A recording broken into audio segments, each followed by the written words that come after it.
जिंदगी को और बेहतर बनाए। साथ महमूद आलम साहब भी हैं और उनके पेशेंट्स जो हमारे साथ आए हैं, मैं चाहूंगी कि इनके हवाले से महमूद आलम साहब कुछ बताइए कि ये जब चलकर यहाँ आ रहे थे, क्या नाम है इनका? मुश्ताक साहब।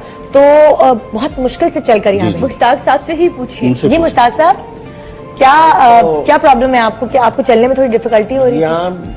मतलब अब तो इतनी नहीं है। हाँ। जब ये अटैक मतलब फालिज का अटैक हुआ था। फालिज का अटैक हुआ था? नानी जी। अच्छा, तो क्या आप हिल जुल नहीं पा रहे थे? बिल्कुल नहीं, मतलब कम मूवमेंट कम थी। अच्छा, चलने में दुश्वारी थी। अच्छा, फिर डॉक्टरों का इसके पास इलाज नहीं है कोई, सिवाय ड्रिप के कोई इलाज नहीं है। हाँ।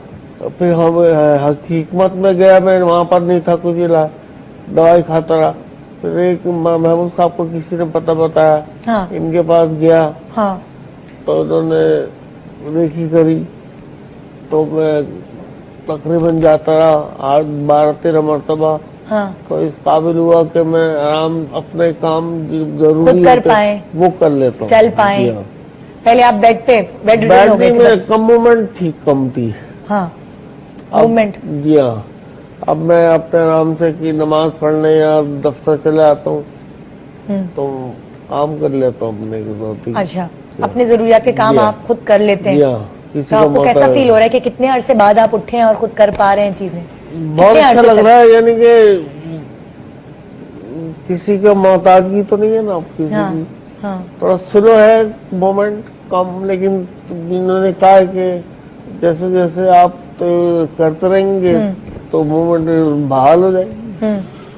कोई इलाज नहीं है, कोई परहेज नहीं है इसका। तो ये है। तो आप खुश हैं अपने इलाज से? मतलब और ज्यादा उम्मीद है कि और सिटिंग लें? सस्ता इलाज है। हाँ। ये नहीं कि ये महंगा इलाज हो, आसानी से हो भी सकता है। हाँ। जी हाँ। जिसमें जोड़ों में दर्द होता है आपको? नहीं, जो किसी में जिस्म में कोई दर्द नहीं है। हाँ। और आपकी क्या एज क्या होगी, उम्र क्या है आपकी? मेरी है तकरीबन 50 साल से ऊपर। अच्छा, 50 से ऊपर। जी हाँ। अच्छा, तो ये किसी भी उम्र के बंदे को, जैसे 70 साल? ऐसा नहीं होता, ये तो ब्लड प्रेशर होता है तो वो शूट कर जाता है बहुत ज्यादा जी, तो उसकी वजह से नहीं वो तो मुझे पता है फालिज की कैसे होता है। मैं ये कह रही हूँ कि अगर कोई 70 से ऊपर भी हो और उनको तकलीफ हो कभी अस्थमा की या इस तरह की कोई प्रॉब्लम फालिज की, तो क्या ये उन पर भी असरअंदाज हो सकता है? सब पर, चाहे क्या कोई भी उनकी एज हो? बिल्कुल बिल्कुल सब। और रेकी से क्या क्या, अच्छा इन बीमारियों के अलावा और रेकी से क्या क्या सॉल्यूशंस निकल सकते हैं? मैं आपको बताऊं, डॉक्टर साहब आहिस्ता बोलते हैं, इसलिए मैं हमेशा ऊंचा बोलने की आदत है मुझे। लोगों को बड़ा रहता है कि डॉक्टर साहब इतना आहिस्ता बोलते हैं कि उनकी आवाज हमें सुनाई नहीं देती। इससे आप हर तरह का इलाज कर सकते हैं। वो खवातीन जो बे औलाद हैं और वो चाहती हैं कि उनके घर में भी खुशियां आए और औलाद आए, तो वो अपना इलाज भी कर सकती हैं और इलाज करवा भी सकती हैं। और अगर सीखना चाहते हैं आप लोग तो प्लीज 12 फरवरी को रीजन प्लाजा में हमारी क्लास है, दोपहर 3 बजे से शुरू होगी। वहां के आप सीख सकते हैं। आपको कैंडल्स भी ट्यून करके दी जा सकती हैं। और मैं हमेशा सबसे ये कहती हूँ कि बहुत बेहतर है कहीं जाने से कि एक दफा खुद सीखें और फिर अपना इलाज खुद करते। देखिए, जो दुआ आप अपने लिए खुद करेंगे ना, वो हजारों लोग भी मिलके कर लेंगे। जो गिड़गिड़ा के आप उस रब से अपने लिए मांग सकते हैं, वो कोई आपके लिए नहीं मांगेगा। तो मुझे ऐसा लगता है कि आपको अपने लिए खुद हजूर उसके पेश होना चाहिए और अपने लिए खुद काम करना चाहिए। तो इसके अलावा और दूसरे कि आप पहले रजिस्ट्रेशन करवा लें, नंबर्स आपके सामने हैं ताकि वहां लोग आए। अभी हम एक रिसेंटली शो में गए थे तो वहाँ एक कॉलर थे हमारे। हाँ। तो उनको कैंसर की प्रॉब्लम थी। अच्छा। उन्होंने बताया कि फाइनेंशियली उनके इतने अच्छे हालात नहीं थे कि वो पे कर पाते। तो डॉक्टर साहब ने उनसे कहा कि आप आइए कि हम आपका सारा खर्चा हम खुद पूरा करेंगे। तो जहाँ लोग इस तरह के होते हैं वहां हम उनका अखराजात भी उठाते हैं। अच्छा। लेकिन लोगों को ये भी ख्याल करना चाहिए कि घर इनका भी चलता है। हाँ। घर हमारे भी चलते हैं। हाँ। ठीक है, तो वो बहुत सारे लोग फिर ऐसे भी आ गए। हाँ। जो मुस्तहिक थे और बहुत से ऐसे थे जो मुस्तहिक नहीं भी थे और जो अपना खर्चा पूरा हाँ। कर सकते थे, लेकिन तो वो भी आ गए। तो वो इस किस्म की छोटी छोटी सी चीजें जो होती हैं, प्लीज ये आप लोगों को भी सोचना हाँ। चाहिए।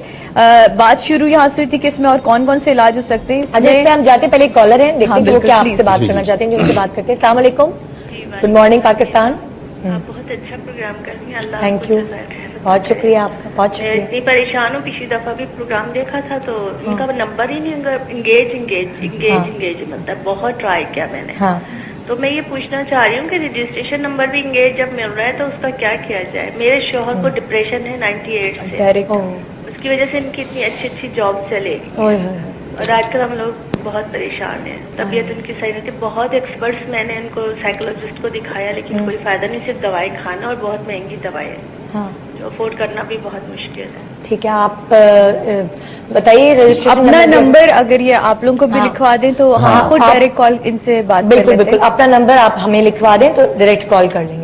और दूसरे के अगर कहीं किसी को ये ऐसा होता है कि नंबर्स इंगेज जा रहे हैं और नंबर नहीं मिले तो हम बार बार आपको बता रहे हैं कि रीजेंट प्लाजा में दोपहर 3 बजे आप लोग डायरेक्ट वहां आ सकते हैं, वहां के अपने उसी वक्त रजिस्ट्रेशन करवा सकते हैं और क्लास अटेंड कर सकते हैं। बिल्कुल। तो जो लोग नहीं कॉल के थ्रू रजिस्ट्रेशन करवा पा रहे वहां आकर रजिस्ट्रेशन करवा लें। सर इनकी शिकायत अच्छा, आपको क्या प्रॉब्लम है? इनको क्या बताइए। कोई प्रॉब्लम अब कोई प्रॉब्लम नहीं रही। अब नहीं है, पहले थी क्या?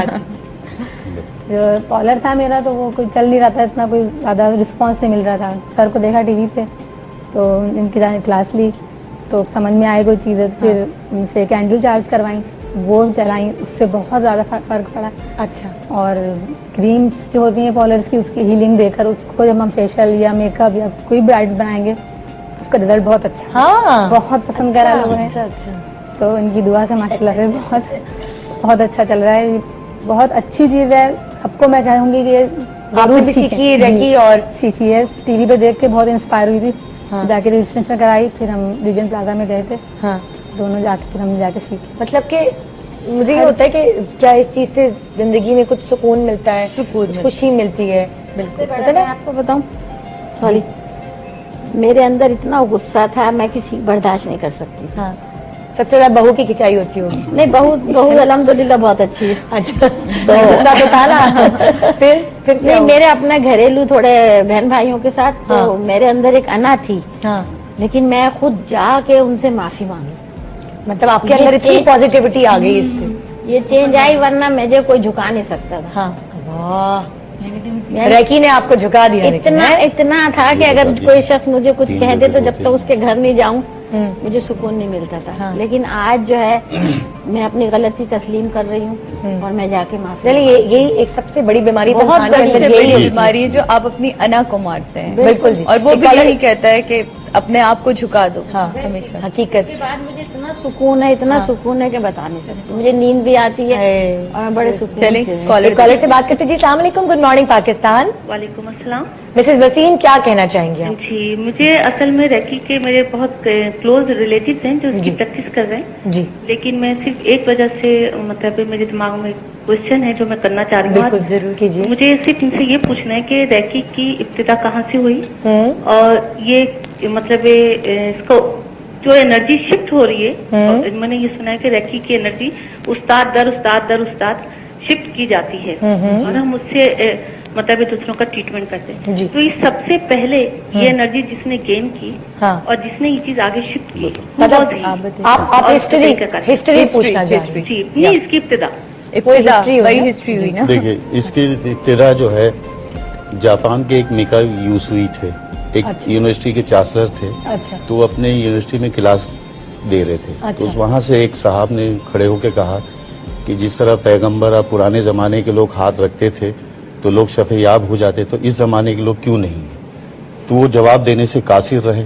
फिर वो यूनिवर्सिटी छोड़ दी उन्होंने। छोड़ने के बाद इस पर तहकीक शुरू कर दी। तहकीक शुरू करते करते कई मुल्कों का सफ़र किया। जापान के एक योकोहामा पहाड़ है, फिर वहाँ उनको एक हिदायत मिली उनके हिसाब से मजहब। तो वहाँ कम से कम 21 दिन तक वो भूखे प्यासे मुराकबत। तो वहाँ से इनको ये चीज़ अता हुई।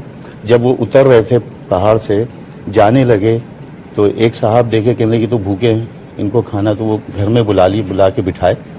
तो उन्होंने कहा भाई ये तो बिल्कुल सूख गए हैं, तो इनको उबली हुई चीज़ खाना दिए। तो एक बच्ची जो खाना लेकर आई तो वो दुपट्टा बांधी हुई थी।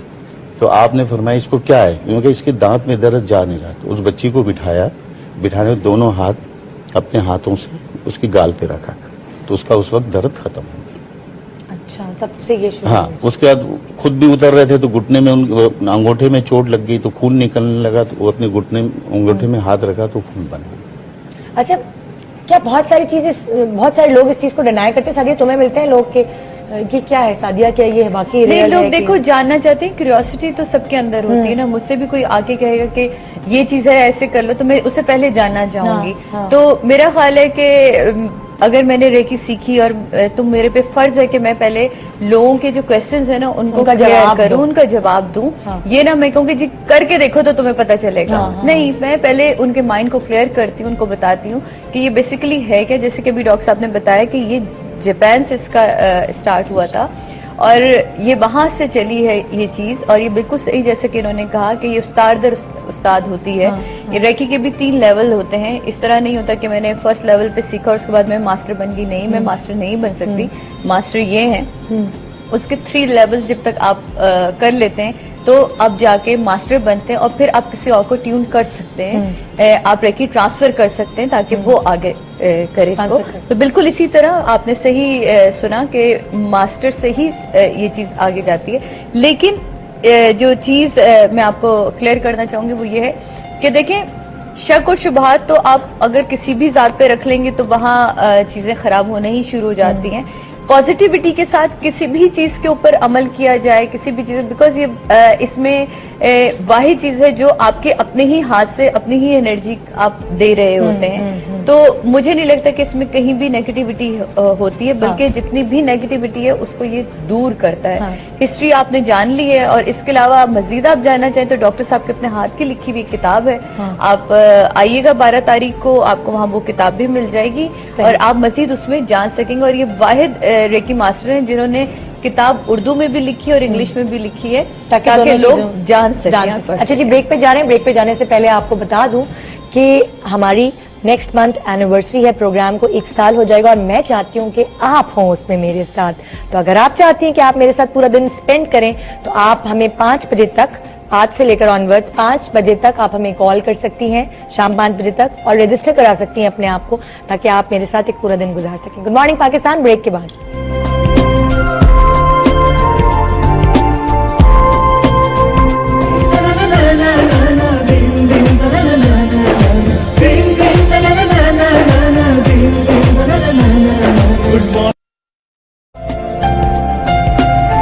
Welcome back, good morning Pakistan. हमारे साथ यहाँ महबूद आलम साहब हैं और सादिया इमाम, और ये रेकी के ऊपर आज बात कर रहे हैं।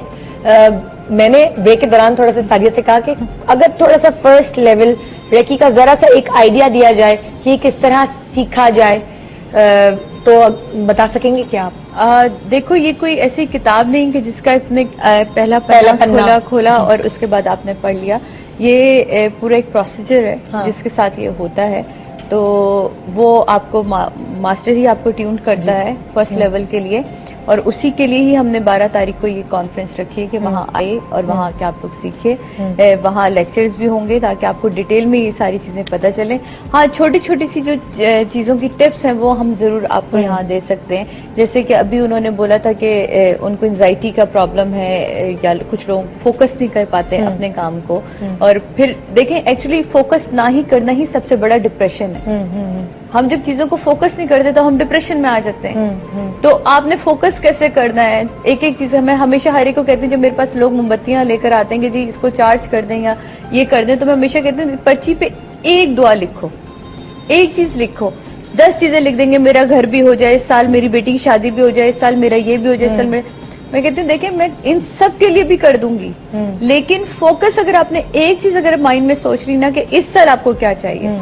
जिस तरह डॉक्टर साहब के पास आए थे एक साहब जिनकी 4 बेटियां थी और उनकी शादी का मसला था, तो उनको हमने यही समझाया था कि आप लिखें कि सिर्फ मुझे अभी अपनी बेटी की शादी के लिए ही मोमबत्तियां चार्ज करवानी है। तो उन्होंने वही लिखा कि मैं ये मोमबत्तियां चार्ज इसलिए करवा रहा हूँ कि मेरी जो 4 अल्लाह ने रहमतें अता की हैं, मैं उनको बाइज्जत तौर पे उनके अच्छा, अब वो चार बेटियों के लिए उन्होंने माशाल्लाह वो 40 मोमबत्तियां पूरी होने से पहले ही उनकी बड़ी बेटी की शादी हुई इस जनवरी में और अब अच्छा, वो मोमबत्तियां चार्ज कराते हैं अगर, तो क्या होता है, रोज जलाना होता है अपने घर? डेली आपने रोज जलानी है उसको। एक मोमबत्ती को डेली एक टाइम रखना चाहिए रोजाना। रात को जिस वक्त आपने पहले दिन मोमबत्ती जलाई है, वो 12 बजे हो, वो रात 1 बजे हो, वो एक टाइम पे जलाएं।